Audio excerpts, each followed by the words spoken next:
Hello friends, so today's video is going to be a list of some Goodreads nominees snubs, specifically for both adult fantasy and young adult fantasy. And before I jump into my personal snubs, I would love to know what books you were really disappointed didn't show up on the list. If you don't know, the cutoff date I believe was November 17th from last year up until November 15th of this year. So anything that came out at the end of last year and then everything up until that November 15th date had eligibility to be considered. For me, I always have my brain thinking that eligibility starts in January, even though I know it doesn't. So I kind of forget about those ones that are at the end of last year. But I really quick wanted to highlight one that one of you mentioned. I have personally not read this book, but I agree that I'm astonished that it wasn't on the list, and that would be Jade Legacy. I did read Jade City, and I completely see the appeal. So much of what Fondly has done goes outside the norm of what you typically find with fantasy settings. It does have a slightly more urban setting, but it isn't our world.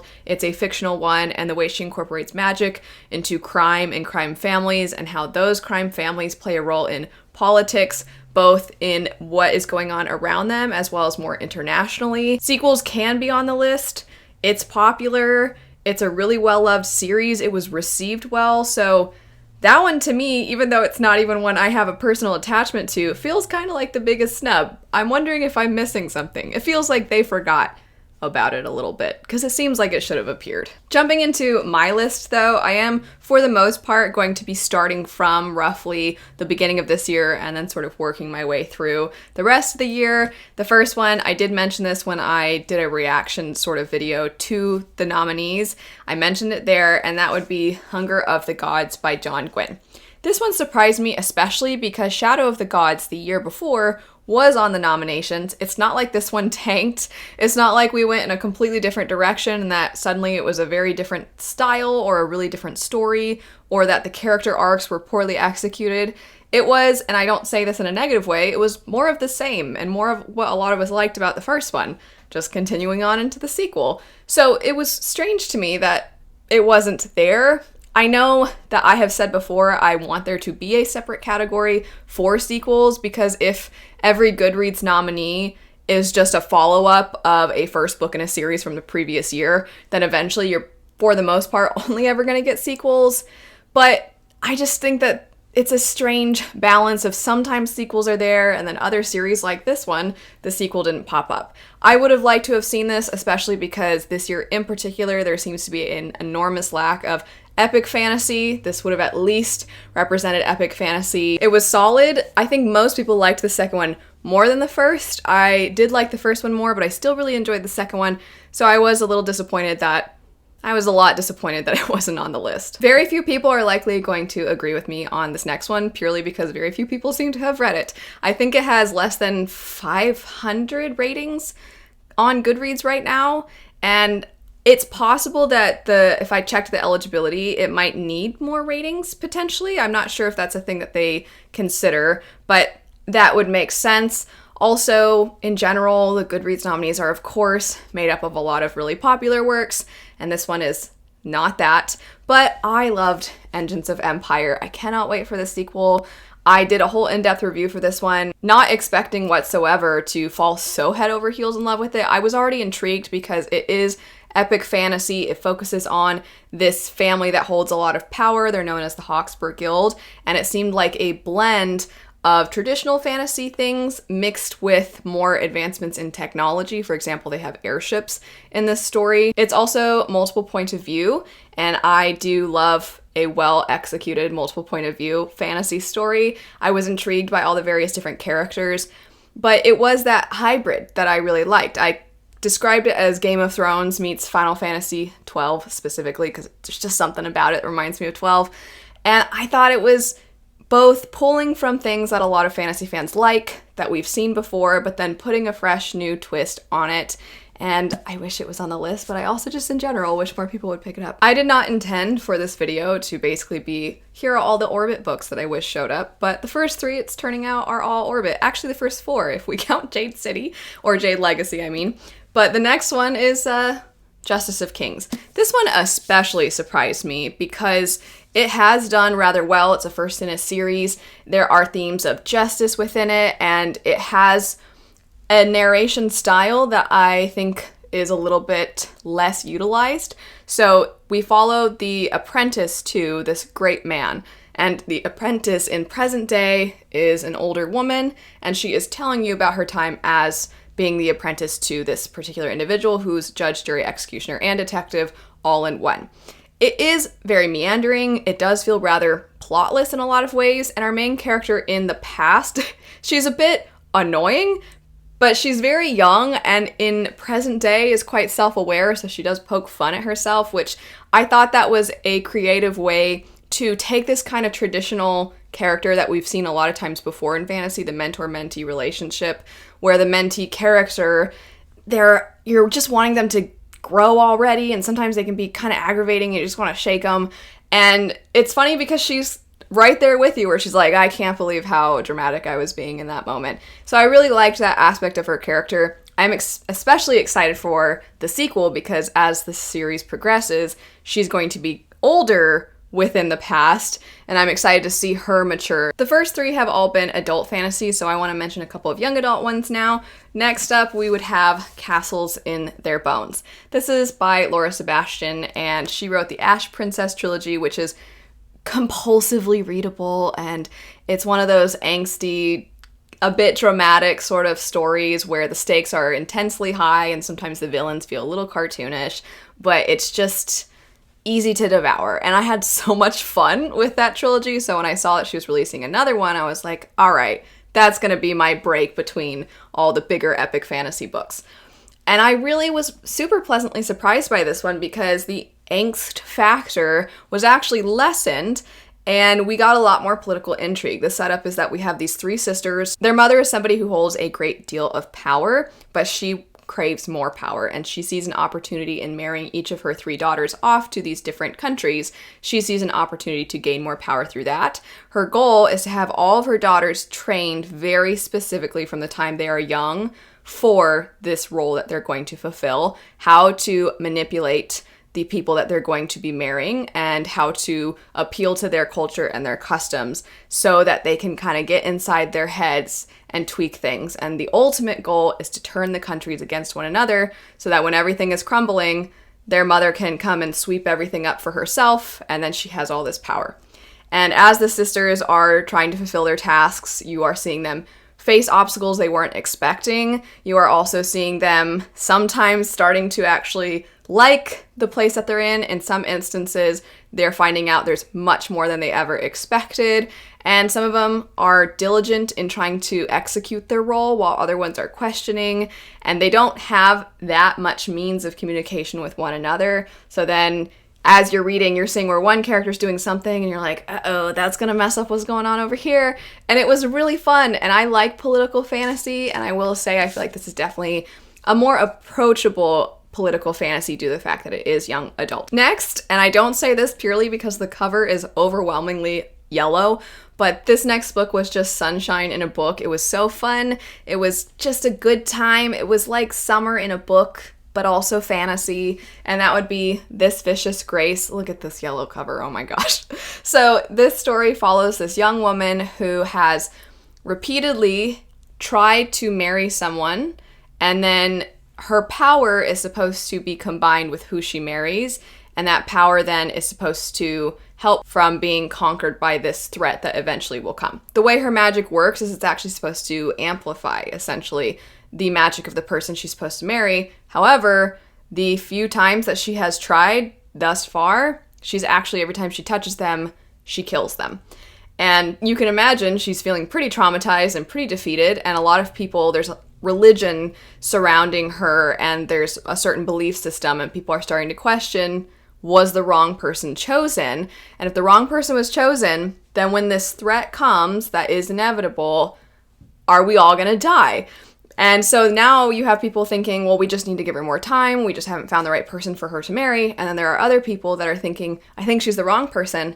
I think she needs to be taken out. And I think we need somebody else to fill her place. And by taken out, that means assassinated. So high stakes right from the start. Also, doesn't seem like it would be sunshine in a book the way I'm describing it. However, at some point, our character has this guard person that she employs because of the threats on her own life.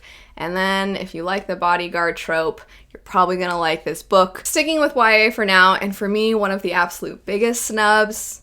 I wasn't surprised that it wasn't on the list because I don't feel like this has reached quite the same mainstream level as some other YA books. It's not quite as angsty. It's definitely a lot more political. And that would be Furysong, the third book in the Aurelian cycle by Rosaria Munda. I thought this was a fantastic conclusion. It's one of my favorite books of all time. Despite that, it's not even my favorite book in the series. But I think what's really creative and interesting about this series is that Rosaria Munda kind of zeroes in and focuses on different aspects of society, different aspects of the aftermath of a revolution. She kind of tackles different things within each of the books.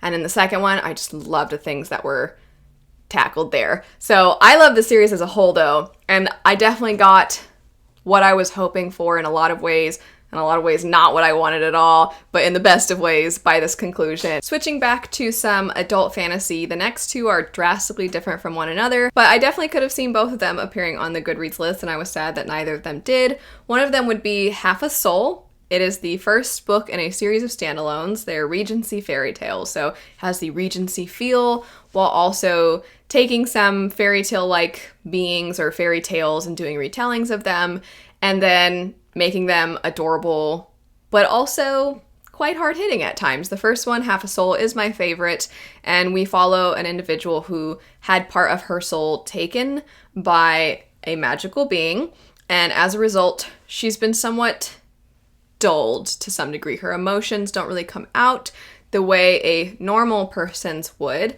And I think there's a lot there that is very relatable for people who do not fit in the typical norm, that they don't really feel like they express themselves in the same way as other people. So I think there's a lot there that can be related to. But then also the love interest in the story is somebody that's holding on to a lot of anger as a result of the way society is so good at turning a blind eye to violence and atrocities, some of which he has had firsthand experience with, that he has seen firsthand.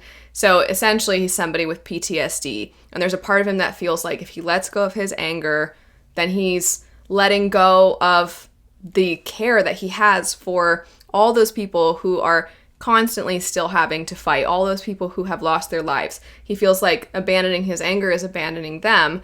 And so you see these two characters come together and play off each other in just the most charming, delightful of ways, but also really moving and at times quite deep. And it's really funny and it's really cheeky at the same time. One of the most delightful reads from this year. I really loved it. But then the next story, so different from that one, would be The Art of Prophecy. And I feel like even just mentioning these two books, one after the next, shows how amazing fantasy can be and how different fantasy can be, which is a little bit my complaint with the Goodreads nominees. It feels like a lot of the same. I wish they would have a little more diversity in the kinds of stories that are being told, the kinds of points of view that you're getting. But anyway, with The Art of Prophecy, this is a story that follows an older woman. By older, I mean, I think she's in her 60s. She's kind of been there, done that. She was really awesome back in the day, but she's getting older now. She's trying to slow down. But then the chosen one-like figure who's supposed to save everybody, that is the prophecy, she discovers that this individual is not ready whatsoever for anything to come, and because everybody reveres him so much, nobody has the guts to tell him, actually, you're not prepared whatsoever, and you kind of suck at what you're supposed to be doing. And so she steps in, she's like, I'm going to be his mentor now, all of you leave, I'm handling this. And she's also kind of begrudgingly handling it, because she's like, I'm too old for this. And it's very entertaining, and it's very cheesy, and it's so funny, but goofy, and ridiculous, but the action is awesome, and the fight scenes are phenomenal. It feels very cinematic. I feel like I'm watching a movie or watching an anime when I'm reading this. It was so much fun. I do always say, if you're somebody that maybe doesn't love the cheesiness in your stories, this one might not be for you. But if you like some cheese mixed in, if you need some cheese to balance out the heartier aspects of your meal, then this will be for you. Next up, we have Monsters, We Defy. I have mentioned this one a lot recently because I did read it more toward the end of the year. It came out more toward the end of the year. I consistently describe it as a cozy heist story. You are looking at actually America. It is sort of an alternate history a little bit in that there is magic as well. Magic is not necessarily known to most people, but for those that do know it, it completely consumes their lives. They are given a curse alongside a gift. So the people that have it, they think at first, they make this deal with a djinn-like being, thinking, I can handle the curse part of this because, of course, the magical good part of this is so great. And then, of course, you see each of the characters in the story definitely having a very difficult time with the curse elements, and difficult in a way that affects their personal lives. And it's actually quite emotional. The way the story is told is that you sort of get each new character, you get a snippet of their backstory when you're introduced to them. It has that heist feel where everything kind of comes together. And it feels like a collection of short stories to some degree in how that's executed, with, of course, this overarching plot where everybody comes together and they're trying to discover what happened to some people that are going missing. I really had a good time with this one. I wish it was on the Goodreads nominees. I wish more people in general would pick this one up because it was a lot of fun while also simultaneously being quite moving. I'm realizing I'm saying less that I'm disappointed they weren't on the nominees list, and I'm more just like pitching these to you, like, read this, it's good, I liked it a lot.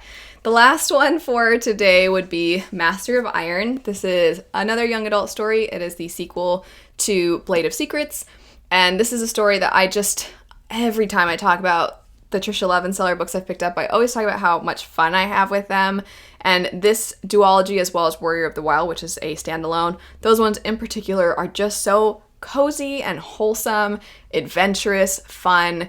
They are what I want when I pick up a young adult fantasy story. And on top of that, the main character in this is somebody who struggles with extreme anxiety, both in questioning herself, questioning how she fits in, but also just social things. She's really finding it difficult to be around crowds of people, to interact with somebody one-on-one, so basically any social situation.